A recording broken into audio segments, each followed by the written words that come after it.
আসসালামু আলাইকুম। আমি প্রায় পিন্টারেস্টে হার্ট আইল্যান্ডের পেইন্টিং দেখি, তো ভাবলাম এটা যেহেতু অনেক সহজ তাহলে আমিও আঁকি।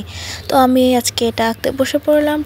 হ্যাঁ, এটা দেখতে অনেক সহজ মনে হয়, কিন্তু যখন আমি নিলাম এটা আসলে আঁকা সহজই, খালি কয়েকটা রং মিক্স করলেই হয়। কিন্তু আমার এই কাগজটা এবং আমার রঙগুলো খুব ভালো ছিল না।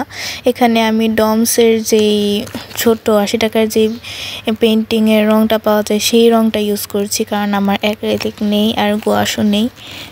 সো যাই হোক, এই পেন্টিংটা লাস্ট পর্যন্ত অনেক খারাপ হয়েছিল। আমি ভাবলাম যে আমি পেন্টিংটা পোস্ট করব না, কিন্তু কষ্ট করে যেহেতু এঁকেছি তাই পোস্ট করলাম। সো এখানে আমি সাইড দিয়ে ব্লু কালার ইউজ করেছি এবং মাঝে দিয়ে সি গ্রিন টাইপের একটু রঙ আমি বানিয়েছিলাম আকাশি আর ব্লু মিক্স করে। তারপর আমি মাঝে দিয়ে প্রথমে লাইট গ্রিন, দেন ডার্ক গ্রিন, তারপরে এগুলো একটু মিক্স করে উপরে দিয়ে হলুদ রং করে দিলাম। সাইডে ছায়ার মতো করে দিচ্ছি একটু। আমি এই নীলটা অনেক বাজে দেখাচ্ছিল, আমি ভাবছি যে একটু গাঢ় করে দেই, কিন্তু এটা অনেক বাজে হয়ে গেছিলো। তারপরে এখন আমি সাইড দিয়ে একটু ঢেউয়ের মতো বোঝানোর জন্য এখানে সাদা রং ইউজ করছি। সাদাগুলো একটু ড্যাব ড্যাব করে একটু ঢেউ টাইপের করে দেবো।